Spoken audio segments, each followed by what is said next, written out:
Hi friends, ఎలా ఉన్నారు? నేను బాగున్నాను. మీరందరూ బాగుండాలని కోరుకుంటున్నాను. ఇప్పుడు కథలోకి వెళ్దాం. చదువుతున్నది శోభారెడ్డి. మీరు ఆ వ్యక్తిని కలవలేకపోవటం బ్యాడ్ లక్ అన్నాడు నిట్టూర్పు విడుస్తూ. భయ్యా చంపకు, నా ఫోన్ నాకు వచ్చింది, అది చాలు నాకు అంది. ఫోన్ క్లోజ్ చేసి రాబోతున్న ఇంటి గేటు ముందు దిగటానికి సిద్ధమవుతూ. కానీ ఆ క్షణంలో ఆమెకు తెలియదు, తనకు శ్యామకు మధ్య ఆరంభమైన ఆ మూగ సందేశాల భాష అంతటితో ఆగదని. ఆటో దిగి అతనికి ఒప్పుకున్న దానికి మరింత ఎక్కువ డబ్బు కల్పిస్తూ చాలా థ్యాంక్స్ అంది. ఎందుకు మేడం ఇంత ఇస్తున్నారు? స్టేషన్కి వెళ్ళి వెనక్కి వచ్చిన దానికైనా ఎక్స్ట్రా పెట్రోల్ ఖర్చు సరిపడా ఇవ్వండి చాలు అంటూ కొంత డబ్బులు వెనక్కి ఇవ్వబోయాడు ఆటో అతను. ఇందాక అన్నావు కదా నిజాయితీ వాళ్ళు ఉంటారా అని, ఇదిగో ఇలా నీలాగానే మరెందరో ఉన్నారు, ఉంచు భయ్యా అంటూ ఆటోల నుండి సూట్ కేసు తీసుకుని 2 అడుగులు వేసింది. మేడం అన్నాడు హడావిడిగా. మళ్ళీ ఏమిటి అంది విసుగ్గా. మీ ఫోన్లో నా నెంబరు ఉందిగా, సేవ్ చేసుకోండి. ఎందుకు? నేను ఈ దగ్గరలోనే ఉంటాను, ఎప్పుడన్నా సవారీ అవసరమైతే ఫోన్ చేయండి, వస్తాను అన్నాడు. ఓ తప్పక అంటూ బిల్డింగ్లోకి నడిచింది. ఏమిటి ఇంత లేట్? నాకెంత టెన్షన్ వచ్చిందో తెలుసా? గుమ్మంలో అడుగు పెట్టి పెట్టకముందే ప్రశ్నలు మొదలు పెట్టేసింది రమ. అబ్బా, అన్ని కాల్స్ ఎందుకు చేసావమ్మా?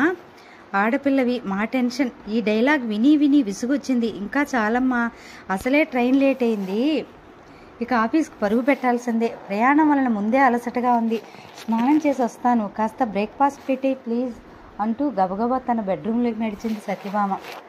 వంటగదిలోకి వెళ్ళి కూతురు కోసం వేడిగా దోశలు వేయటం ప్రారంభించింది రమ. 10 నిమిషాల్లో పువ్వులాగా రెడీ అయ్యి డైనింగ్ టేబుల్ దగ్గరకు వచ్చింది సత్యభామ. తను ఇంట్లో ఉన్న సెలవు అయినా ఏ నైట్ డ్రెస్లోనూ నైటీలోనూ వేలాడదు. అమ్మ రమ పెంపకం ఈ విషయంలో ప్రభావం చూపింది. ఎప్పుడూ నలగని చీరతో చక్కగా రెడీ అయ్యి చెరగని చిరునవ్వుతో ఉండే అమ్మ అంటే సత్యభామకు మహా ఇష్టం. మంచిగా డ్రెస్ వేసుకుని ఉండటం, ఇల్లు వాకిలు శుభ్రంగా ఉంచుకోవటం ఫీల్ గుడ్ ఫ్యాక్టర్. మనసు ఆహ్లాదంగా ఉంటే ఆలోచనలు బాగుంటాయి, ఆరోగ్యాన్ని ఉంటాము అని చెప్పి రమ ఆచరణలో చూపిస్తుంది. ఇంతకు ఫోన్ ఎందుకు తీయలేదు? పైగా అడిగితే చిరాకు పడతావు అంది. దోశ ప్లేట్ కూతురి చేతికి అందిస్తూ, తీయటానికి అది నా దగ్గర లేదు, డైనింగ్ టేబుల్ దగ్గర కూర్చుంటూ చెప్పింది సత్యభామ. ఏమైంది? పోయింది. ఏమిటి సత్య అంత నిమ్మలంగా చెప్తున్నావు? కంగారుగా అంది రమ. పోయిన మొబైల్ దొరికినా నిమ్మలంగా ఉండకూడదా? సీరియస్గా ముఖం పెట్టి అడిగింది. ఒక్క క్షణం బామ మాటలు రమకు అర్థం కాలేదు. ఆ చిలిపి జవాబు అర్థమైన మరుక్షణం, నీ అల్లరి మానవా? నెత్తి మీద ముడుతూ అడిగింది రమ. లేకపోతే ఏంటమ్మా, రాగానే ప్రశ్న బ్యాంక్ మొదలు పెట్టావు? సారీరా, ఏదో ఆతృత. మొబైల్స్ లేకపోతే కమ్యూనికేషన్ లేక ఒక్క క్షణం కూడా ఉండలేకపోతున్నాము. ఇంతకీ ఎక్కడ పోయింది, ఎలా దొరికింది? తను ట్రైన్లో మర్చిపోవటం, మళ్ళీ వెనక్కి వెళ్ళి స్టేషన్ మాస్టర్ నుండి తీసుకోవటం బ్రీఫ్గా 2 నిమిషాల్లో చెప్పింది. ఎవరో కానీ అంత శ్రద్ధగా ఇచ్చారు, గ్రేట్. అవునమ్మా నిజమే అంది సత్యభామ సిన్సియర్గా. ఇంతకు సవిత పెళ్ళి ఎలా జరిగింది? తన మ్యారేజ్ ఏమో కానీ అక్కడ వైజాగ్ వాతావరణానికి నా పెళ్ళి అయింది. అవునా, మాకు అంత అదృష్టమా? అబ్బా నీ జోకులాపు. 2 రోజులు ఆ వైజాగ్ కుక్కపోతకం మెంటల్ వచ్చింది. ఇంకా నీ మాటలతో నా బీపీ పెంచుకు. అయినా ఎప్పుడు ఏంటి పెళ్లి గొడవ అంటూ చికాకు పడింది సత్యభామ. నీకు పెళ్ళి అనేది గొడవలాగా కనిపిస్తుందా? నీ ఫ్రెండ్స్ కొలీగ్స్ అందరికీ పెళ్ళిళ్ళు అయిపోతున్నాయి, నువ్వు కూడా ఆలోచించు అన్నాడు వాళ్ళ సంభాషణ ఫాలో అవుతూ పేపర్ చదువుకుంటున్న రాజేశ్వరరావు. అమ్మను వద్దంటే నువ్వు కూడా మొదలుపెట్టావా డాడీ? ఇలా సతాయిస్తే తినటం మానేస్తాను అంది తింటున్న దోశనాపి. చిన్న మాట అంటే ముక్కు మీదే కోపం. సార్థక నామధేయరాలనిపించుకుంటున్నావే తల్లి. నానమ్మ నా పేరు గురించి ఎత్తి నన్ను ఇంకా ఇరిటేట్ చేయకు. ఆ పేరు పెట్టి నా పరువు తీశారంతూ అంత పరువు పోయే పేరా అది? కృష్ణ కృష్ణ. అమ్మా నువ్వు ఆగు. సత్య నువ్వు చెప్పు, మరి ఎలాంటి వాడిని అయితే ఒప్పుకుంటావు? తీక్షణంగా అడిగాడు రాజేశ్వరరావు. తండ్రి వేసిన ప్రశ్న కంగుతింది ముందు. అరక్షణంలో తిప్పుకుని, మీరు చాలా అందంగా ఉన్నారు, మిమ్మల్ని చూడగానే లవ్లో పడిపోయాను, లవ్ ఎట్ ఫస్ట్ సైట్ అంటూ ప్రపోజ్ చేసేవాడు వద్దే వద్దు, ప్యాకేజ్ ప్రొఫైల్ అంటూ టిక్కులు పెట్టుకుని ఆన్లైన్లో వస్తువులు కొనుక్కున్నట్లు మ్యాట్రిమోనియల్లో చూసి సెలెక్ట్ చేసుకునేవాడు అసలుకే వద్దు. నువ్వు ఎవరిని చేసుకోవు అని అడగలా, ఎలాంటి వాడిని చేసుకుంటావు అని అడిగాను గట్టిగా అన్నాడు ఆయన. ఇలా నిలదీస్తే చెప్పలేను నాన్న, కానీ ఎప్పటికైనా నా ప్యాకేజీలకు, రూపానికి, అర్హతలకు కాక నా వ్యక్తిత్వానికి విలువ ఇచ్చేవాడినే చేసుకుంటాను. వ్యక్తిత్వం అంటే కనుబొమ్మలు ముడేసి అడిగాడు రాజేశ్వరరావు. సత్యభామ సమాధానం చెప్పేలోపే, నీకు వ్యక్తిత్వం, ఆత్మగౌరవం, గుణాలు మెండుగా ఉంటాయని నువ్వు పుట్టగానే నాకు అర్థమైపోయింది. అందుకే ఆ పేరు దగ్గరుండి దిద్దిచ్చాను గర్వంగా అంది నానమ్మ. నువ్వు ఆపు బామ్మ, నువ్వు చేసిన తప్పు కవర్ చేసుకోవటానికి సుత్తి కబుర్లు చెప్పకు, ఒళ్ళు మండిపోతుంది. కయ్యమంది బామ్మ. ఎందుకు ఆ పేరంటమంట? అసలు నీ పేరు చూసుకుని నువ్వు గర్వపడాలి. జగన్నాటక సూత్రధారిని కూడా స్వర్గం నుండి పారిజాతం చెట్టు తెచ్చేదాకా వదిలిపెట్టిన ధీర సత్యభామ. తేడా వచ్చి తగువు వచ్చినప్పుడు మాధవుడని కూడా చూడకుండా ఆయన శిరస్సును కాలితో తాకింది. ఇంత పట్టు ఉన్న మనిషి అవసరమైనప్పుడు తన ప్రియబాంధవుడు శ్రీకృష్ణుని రక్షించుకోవటానికి నరకాసురుడితో యుద్ధానికే దిగింది. పోరు గెలిచి పతిని రక్షించుకుంది. అది సత్యభామంటే. గడగడా తన మాటలతో దడదడలాడించేసింది బామ్మ. పురాణాలు, భక్తికథల ప్రసంగం వస్తే ఆవిడని ఆపటం చాలా కష్టం. అమ్మా, నీ పురాణాల జ్ఞానం ఆ సత్యభామ గొప్పతనం గురించి కాదు మనం మాట్లాడుకునేది. నీ మనవరాలి పెళ్లి గురించి అర్థం చేసుకో విసుగ్గా అన్నాడు రాజేశ్వరరావు. ఆవేశం తగ్గి ఆలోచన వచ్చింది సరస్వతమ్మకు. పోనీ ఎవరినన్నా ప్రేమించావా అమ్మడు? చెప్పు, భయపడకు, దానిలో తప్పు లేదు. అలనాడు రుక్మిణి, శ్రీకృష్ణుడిని, శశిరేఖ. అబ్బా, నీ ధోరణి నీదేనా? నీ మనవరాలి పెళ్లి గురించి మాట్లాడుతుంటే నువ్వు ప్రేమించావా అంటూ మరో మలుపు తిప్పుతున్నావు. తల పట్టుకుంటూ అరిచాడు రాజేశ్వరరావు. నేను అన్నదానిలో తప్పేముందిరా? ఈ రోజుల్లో ప్రేమ పెళ్ళిళ్ళు ఎక్కువైపోయినాయి కదా. నేను చెప్పిందేమిటి, మీరు అర్థం చేసుకున్నదేమిటి? ఎందుకు ఇలా మాట్లాడుతున్నారు అంటూ నుదురు మీద కొట్టుకుంది సత్యభామ. మమ్మల్ని సంబంధాలు చూడొద్దంటున్నావు కదా, ఇంకా ఏమనుకోవాలరా సత్య? ఏం మాట్లాడాలి? రమ సానునేయంగా అంది. నేను ప్రేమించటం లాంటిది ఏదన్నా ఉంటే మీకు కాక ఎవరికి చెప్తావు? నీ మనసులో ఎవరూ లేక మమ్మల్ని సంబంధాలు చూడవద్దంటే ఎలా? ఎంతలా చెబుతున్నా నీ ఆలోచన మార్చుకోవు. ఎలాగూ మనసులో ఎవరూ లేరంటున్నావు, మంచిదే. నీకు వచ్చిన సంబంధాల్లో మాకు నచ్చినది ఏవో ఎంచి పెళ్లి చూపులకు పిలుస్తాము, సరేనా? అనునయంగా అంది రమ. ఎప్పుడూ మీకు నా పెళ్లి గురించి తప్పితే వేరే టాపిక్కే లేదా? మళ్ళీ ప్రయాణం హడావిడిలో 2 రోజులుగా సరిగా నిద్రలేదు, అలసట. ఇప్పుడు ఆఫీసుకు కూడా పరిగెత్తాలి. ఏమీ అర్థం చేసుకోరా? గద్గదంగా అయిపోయింది సత్యభామ గొంతు. ఉబుక్కును లేచి తిన్న ప్లేట్ తీసి సింకులో పడేసి తన రూమ్లోకి వెళ్ళిపోయింది. రాన్పడి చూస్తూ ఉండిపోయింది రమ. అలా సత్యభామ ఎప్పుడూ ప్రస్తావించలేదు. అనువుగాని టైంలో తన సిచ్యువేషన్ అర్థం చేసుకోకుండా మాట్లాడామేమో అన్న భావన ఆ ముగ్గురి మనసుల్లో చోటు చేసుకుంది. 5 నిమిషాల్లో చేతిలో హ్యాండ్ బ్యాగ్, కారు కీస్తో గది నుండి బయటకు వచ్చింది సత్యభామ. ఈరోజు నేను వచ్చేసరికి కాస్త లేట్ అవ్వచ్చు అంటూ ముభావంగా చెప్పి వెళ్ళిపోయింది. ఇంటి నుండి బయటపడ్డా తన ఆలోచనల నుండి బయటపడలేకపోతోంది భామ. కారుతో పాటు తన ఆలోచనలు ఉరుకుతున్నాయి. సాయం సంధ్యవేళ సాగిపోతున్న తెల్లని మొబ్బును చూసి పొందే ఆహ్లాదం ఆమెను చూసిన వారైనా పొందుతారు. వెన్నెల్లో మాటల కందని భావుకత్వం మనసంతా వ్యాప్తి చెందినట్లు ఆమె సమక్షంలో గడిపిన వారికి ఓ అలౌకికమైన భావన ఎదంతా ఆక్రమిస్తుంది. అలాంటి అందం, చలాకీతనం, దానికి తోడు తన తెలివితేటలతో ప్రతిష్టాత్మకమైన ఇన్స్టిట్యూట్ నుండి పొందిన గ్రాడ్యుయేషన్, మంచి ప్యాకేజ్తో చేస్తున్న ఉద్యోగం, నేటి యువత కోరుకునే లక్షణాలన్నీ ఆమెలో ఉన్నాయి. సత్యభామకు కూడా తనకు సరైన జోడితో జతకట్టి అందమైన జీవితాన్ని అందుకోవాలని ఉంది. కానీ ఏదో తెలియని అసౌకర్యం ఆమెకు అడ్డుపడుతోంది, ఇబ్బంది పెడుతోంది. నాకు ఎందుకు ఈ ఆలోచనలు? నిన్నగాక మొన్న పెళ్ళి అయిన ఆ సవిత యుఎస్లో ఉండే వరుడు పెళ్లికి ముందు జస్ట్ స్కైప్లో చూపులు చూసుకున్నారు. నువ్విక్కడ నేనిక్కడ అంటూ జూమ్ లైవ్లోనే తాంబూలాలు తీసుకున్నారు. డైరెక్ట్గా పెళ్లి చేసుకోవటం కోసమే ఆ వరుడు అమెరికా నుండి వచ్చాడు. 3 రోజుల క్రితం పెళ్లి. ఇప్పుడు హనీమూన్ ట్రిప్లో ఉన్నారు. కొద్ది రోజుల్లోనే అయిన వారిని అందరినీ వదిలి అతని వెనక అమెరికా వెళ్ళిపోతుంది. ఇదంతా కేవలం కొన్ని రోజుల్లో జరిగిపోయింది. ఇలా ఎలా? ఏమీ తెలియని వారితో లైఫ్ పంచుకోవటం ఇబ్బందిగా ఉండదా?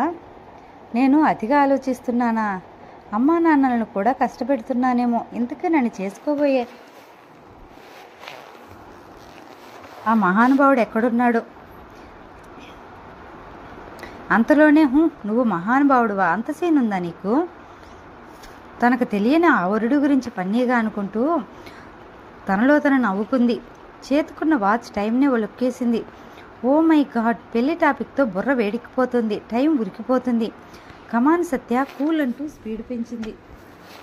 హాయ్, వచ్చావా? అలసి అమ్మగారి అందం కాస్త మందగించినట్లున్నది. అయినా బాగానే ఉన్నావులే అంది అప్పుడే ఆఫీసులోకి అడుగుపెట్టిన సత్యభామను చూసి మనోజ. ప్లీజ్, నాకు మూడ్ బాగాలేదు. పర్వాలేదు, నువ్వు ఏ మూడ్లో ఉన్నా బాగానే ఉంటావు. నిన్ను చేసుకునేవాడెవడో కానీ అదృష్టవంతుడు అంది నవ్వుతూ. కాస్త ఆగుతావా? ఇక్కడ కూడా పెళ్లి గోలే అంది లొడా మాట్లాడుతున్న మనోజ మాటలను కట్ చేస్తూ. యమగోళ కాకిగోళ తెలుసు కానీ ఈ పెళ్లి గోల ఏమిటి అంది అమాయకంగా మొహం పెట్టి. కళ్ళు ఉరిమి చూసింది సత్యభామ. బామ్మగారు మహాకోపంగా ఉన్నారు. ఏమిటి కథ? పెళ్లికి వెళ్ళిన చోట ఏమీ జరగలేదు కదా అంది మనోజ కాస్త స్లో అవుతూ. ఆ ఆఫీసు బంధమే వారిది. మనోజ ఆఫీసులో చేరి కేవలం 6 నెలలు మాత్రమే. కానీ వారిద్దరి మధ్య స్నేహం మట్టుకు తొందరగా అల్లుకుంది. అక్కడ ఏమీ జరగల. వచ్చిన తర్వాత ఇంట్లోనే పెళ్ళి అంటూ చంపేశారు. ఎవరి పెళ్లి కార్డో పిలుపో వస్తేనే అసలు పెళ్ళి పదం వినపడితే చాలు గోల మొదలు. నిష్ఠూరంగా అంది సత్యభామ. నిన్ను బాధించడానికి కాదు బుజ్జి, వాళ్ళ బరువుని దింపుకొని ఇంకోరు నెత్తిని పెట్టడానికి అంది కన్ను కొడుతూ అల్లరిగా. నీ పీక పిసికేయాలి అనిపిస్తుంది. సరే కానీ నిన్నొకటి అడగనా అంది సిన్సియర్గా. ఒకటేమిటి? ఎన్నైనా అడుగు. కాకపోతే నా పీక పిసికేసే లోపే ఆ ఛాన్స్ అంది అల్లరిగా నవ్వుతూ. ఇలా చూసేసి అలా పెళ్ళిళ్ళు చేసేసుకుని బతికేస్తూ ఉంటారు. వాళ్ళు నిజంగా సంతోషంగానే ఉంటారా లేకపోతే నటిస్తారా? ఎల్కేజీ పిల్ల అడిగినట్లు అడిగింది అమాయకంగా. అబ్బా, అమాయకంగా ఎంత ముద్దొచ్చేస్తున్నావో తెలుసా? హగ్ చేసుకోవాలనిపిస్తోంది అంది మీదకు వంగి గుసగుసగా మనోజ. చట్, అసలు నిన్ను అడగడం నాదే తప్పు. మొహం విసురుగా తిప్పుకుంది సత్యభామ. ఓ సారీ డియర్, ఇప్పుడు నేను సీరియస్. నీ డౌట్ అడుగు చెప్తా అంది చేతులు కట్టుకుని నవ్వుతూ. పెళ్లికి ముందు ఒకరినొకరు అర్థం చేసుకోవటం, ఒకరి అభిరుచులు మరొకరు తెలుసుకోవటం ఇలా ఏమీ ఉండదా? ఒక్క క్షణం మౌనంగా ఉండిపోయింది మనోజ. అతిగా అర్థం చేసుకోవాలనే ప్రయత్నం కూడా అనర్థాలకు దారితీస్తుందేమో అంది. ఆ మాట అన్నప్పుడు ఆమె గొంతులో ఓ వణుకు. కొంతకాలం క్రితం మనోజ తన కొలీగ్తో ప్రేమలో పడింది. ఆపై బాగా అర్థం చేసుకోవాలంటే సహజీవనం ఒకటే మార్గం అని అన్న ప్రియుని మాటలకు మైకంలో పడిపోయి పెద్దవాళ్ళ మాటను పెడచెవిని పెట్టి 7 ఏడాది కాలం కలిసి జీవించింది.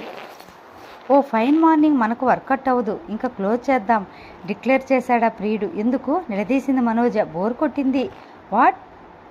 ఫెమిలియారిటీ బీట్స్ కంటెంప్ట్స్ అంటే నీకు తెలియనిది కాదు. అవాక్కయింది మనోజ. అంటే నీ గురించి పూర్తిగా తెలిసిపోయింది. కావాలంటే ఫ్రెండ్స్గా ఉండిపోదాము. పూర్తిగా అనే పదం వెకిలిగా ఒత్తి పలుకుతూ పెద్దగా నవ్వాడు.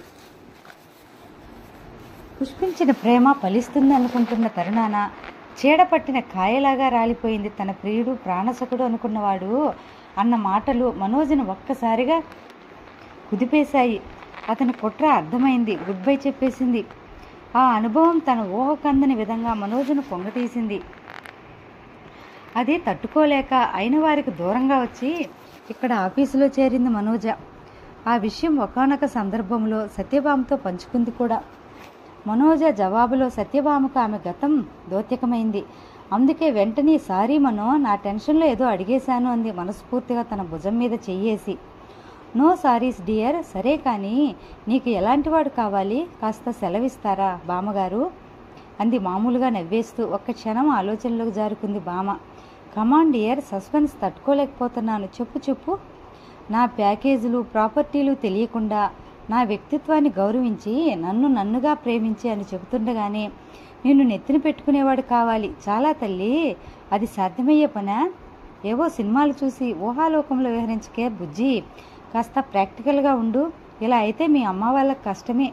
అంతలో వాళ్ళ ప్రాజెక్ట్ హెడ్ రావడంతో ఎవరి స్థానంలో వాళ్ళు వెళ్ళి సిస్టమ్ ముందు సెటిల్ అయ్యారు. తర్వాత తన వర్క్లో పూర్తిగా మునిగిపోయింది సత్యభామ. అది ఎంతలా అంటే మధ్యాహ్నం లంచ్కి తప్ప బ్రేక్ తీసుకోలేదు భామ. ఆ రోజుకు పని ముగించుకుని ఇల్లు చేరేసరికి దాదాపు 9 అయిపోయింది. ఒక్కోసారి విపరీతంగా పని ఉంటే మరోసారి పూర్తిగా పని ఉండదు. అదంతా వచ్చిన ప్రాజెక్టును బట్టి ఉంటుంది. ఇంటికి వెళ్ళేసరికి తనతో కలిసి డిన్నర్ చేయటానికి సరస్వతమ్మతో సహా అందరూ ఎదురు చూస్తున్నారు. రారా తల్లి, నీకోసమే ఎదురు చూస్తున్నాము అంది సరస్వతమ్మ. అప్పుడే వచ్చిన బామను చూసి ఇంట్లో పొద్దున బ్రేక్ఫాస్ట్ చేసి వెళ్తుంది. ఆ టైంకు అందరూ తనతో కలిసి తినటానికి కుదరదు. మధ్యాహ్నం లంచ్ క్యాంటీన్లోనే చేస్తుంది. బయట ఫుడ్ రమ్మకు ఇష్టం ఉండదు. అందుకే లంచ్ బాక్స్ ఇస్తానన్నా వరీ అవ్వకమ్మా, మంచి క్వాలిటీ అండ్ హెల్దీ ఫుడ్ ఇస్తాడు క్యాంటీన్లో. చల్లబడిపోయిన లంచ్ బాక్స్ కన్నా వేడిగా ఇచ్చేది తినటమే బెటర్. పైగా కొలీగ్స్తో కలిసి తినటం బాగుంటుందమ్మా అని లంచ్ బాక్స్ తీసుకెళ్లదు. అందుకే రాత్రి డిన్నర్ అందరూ కలిసి చేస్తారు. రాత్రిపూట సరస్వతమ్మ ఎక్కువగా తినేది పల్లె అయినా అవి కూడా వాళ్ళతో కలిసే తింటుంది. గబగబా ఫ్రెష్ అయ్యి వచ్చింది సత్యభామ. ఒక క్షణం ఊపిరి పీల్చుకున్నట్టు ఆగి పొద్దున ఆవేశపడ్డాను. అందరికీ సారీ అంది తల ఉంచుకొని. అరే సారీ ఎందుకురా, మనలో మనకి అన్నాడు రాజేశ్వరరావు దగ్గరికి తీసుకుంటూ. నీ టెన్షన్ అర్థం చేసుకోకుండా మేము మాట్లాడడం తప్పే, మేమే సారీ చెప్పాలి అందరమా. పెద్దదాన్ని నేను చెప్తున్నాను, ఆలస్యం చేస్తే ఫుడ్ చల్లబడిపోవటానికి మనందరిది తప్పు అవుతుంది. అప్పుడు మనందరం సారీ ఫీల్ అవ్వాల్సి వస్తుంది అంది సరస్వతమ్మ. అందరూ నవ్వేసి డిన్నర్ కూర్చున్నారు. హాయిగా నవ్వుకుంటూ మాట్లాడుకుంటూ భోజనం ముగించారు. ఆ తర్వాత కబుర్లు చెప్పుకుంటూ టీవీలో వారానికి ఒకసారి వచ్చే మ్యూజిక్ ప్రోగ్రాం చూశారు. అలా అందరూ కలిసి కాసేపన్నా గడపటం వాళ్ళకి చాలా ఇష్టం. కొంతసేపు తర్వాత అందరికీ గుడ్ నైట్ చెప్పి తన బెడ్రూమ్లోకి నడిచింది సత్యభామ. మొబైల్ చేతిలోకి తీసుకుంది. ఆ రోజుకి ఒకసారి వాట్సాప్ మెసేజ్లు, మెయిల్స్ చెక్ చేసుకుని ఇక ముగిద్దామని. అంతలో ఏదో నెంబర్ నుండి హలో అని మెసేజ్ డిస్ప్లే అయింది స్క్రీన్ మీద. ఎవరు ఈ టైంలో హాయ్ అంటున్నారు అనుకుంటూ ఆ నెంబర్ని టచ్ చేసింది. ఏదో తెలియని నెంబర్ నుండి వచ్చింది. అదే మొదటి మెసేజ్.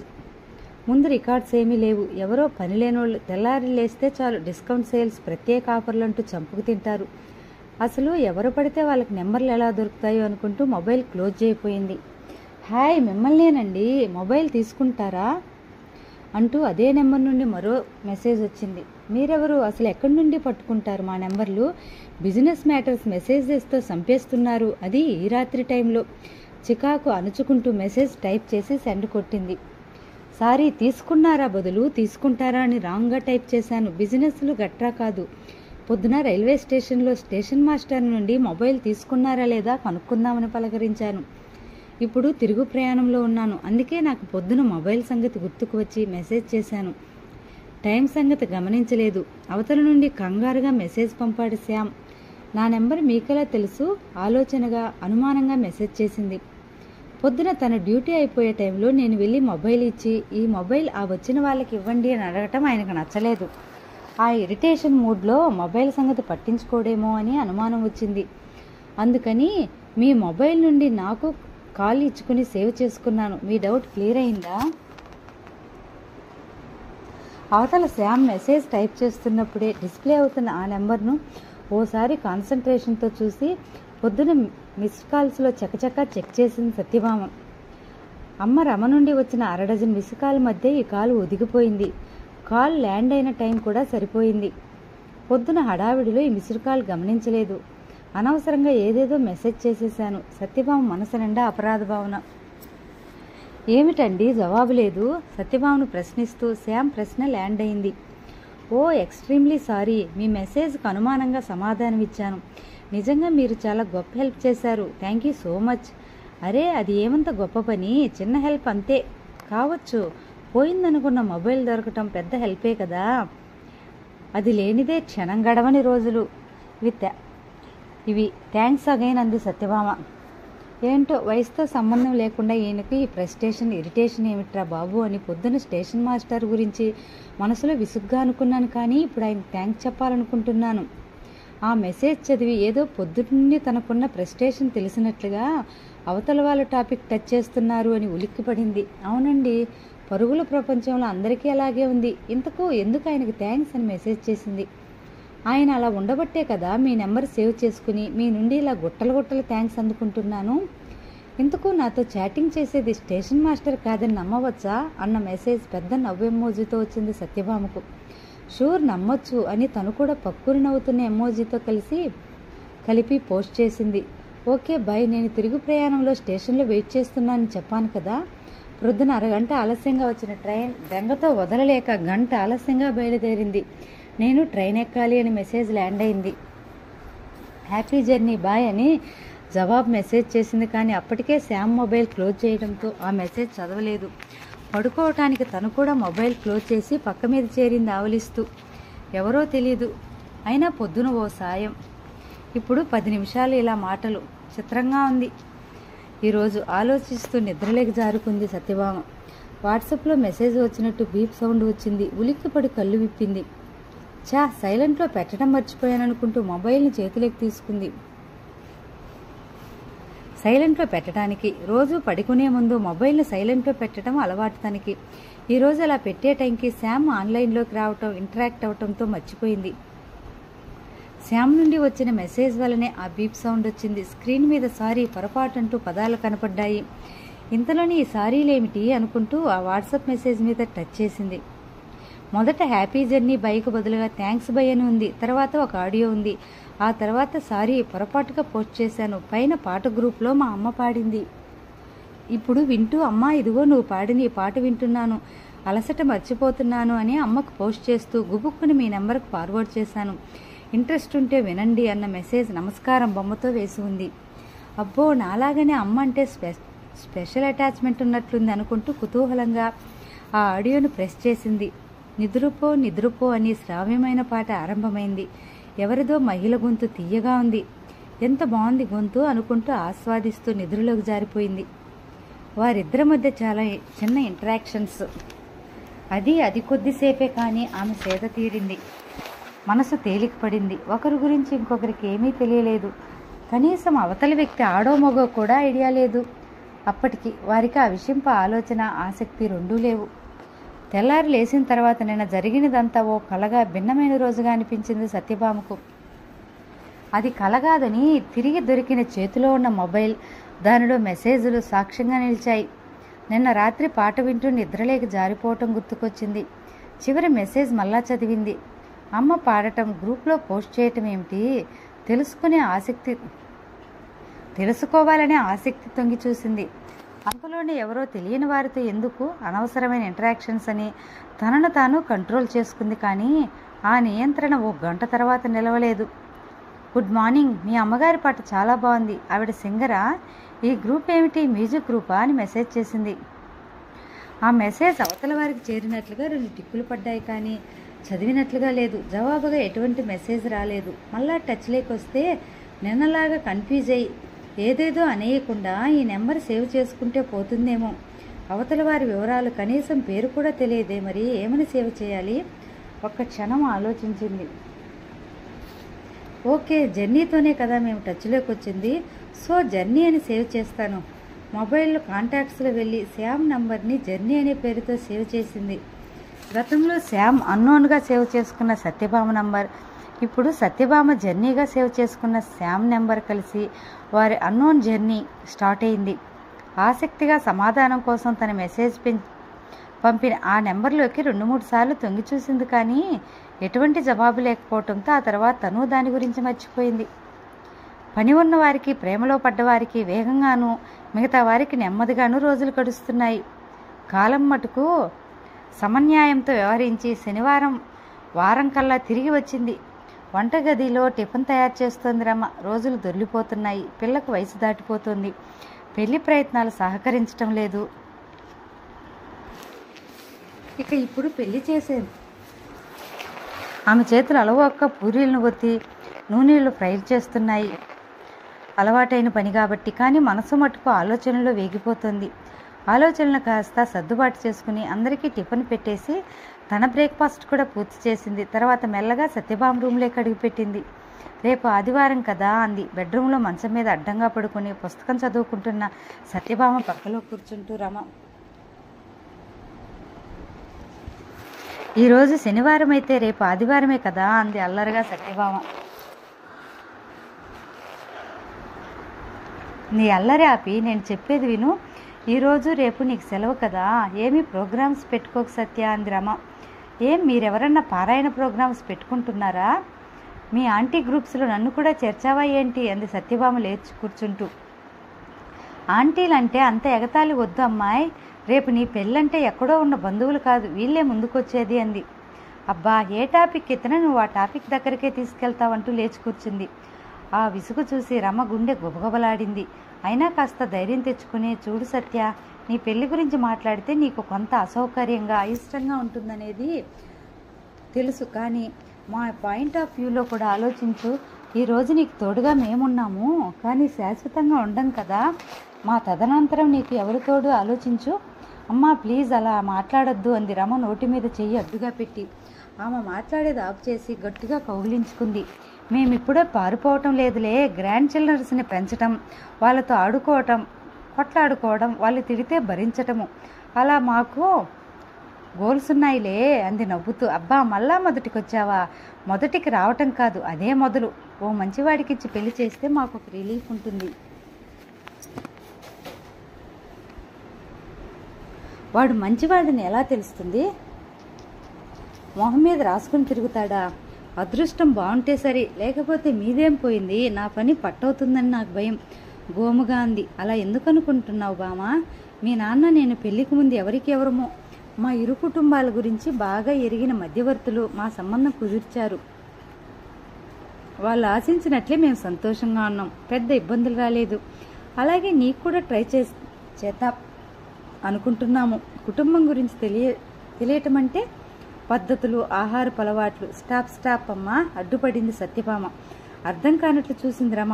మీ అప్పుడు పేరెంట్స్ పిల్లలు సేమ్గా ఉండేవారేమో, ఇప్పుడు అలా ఉందా? నువ్వు చూడు, ట్రెడిషనల్గా పూజ సాంప్రదాయాలని ఫాలో అవుతావు. నాకు ఉన్నాయా? అవన్నీ నిన్ను చూసి నేను ట్రెడిషనల్ అనుకుని చేసుకుంటే వాళ్ళ పని గోవిందా కదా అంది పెద్దగా నవ్వుతూ. నీ హడావిడి జీవితంలో నువ్వు ఫాలో అవ్వలేకపోతున్నావు. నన్ను చూస్తూ ఇంట్లో జరిగేది పరిశీలిస్తూనే పెరిగావు కదా, నీకు పద్ధతులన్నీ తెలుసు. అవసరమైతే అవలీలగా ఆచరణలో పెట్టగలవు స్థిరంగా చెప్పింది రామ. సరేలే అమ్మా, చూద్దాము. ప్రస్తుతం వదిలేయి. మంచి నవల మధ్యలో ఉన్నాను, చదువుకొని. నువ్వు ఎప్పుడు ఇలాగే అంటే ఇంకెన్నాళ్ళాగమంటావు? లేచిన దగ్గర నుండి మీ అమ్మాయి పెళ్లి ఎప్పుడు అంటూ అందరూ అడిగేవాళ్లే. మొహం ఎత్తుకుని తిరగలేకపోతున్నాను. తిరగలేకపోతే బురక వేసుకుని తిరగండి పెంకిగా అంది సత్యభామ. తిక్క జవాబులు చెప్పకు. మ్యాట్రిమోనీలో రిజిస్టర్ చేశాము, కొన్ని చూసి షార్ట్ ట్రిప్ చేశాము. దానికి ఎంత కష్టపడ్డామో తెలుసా?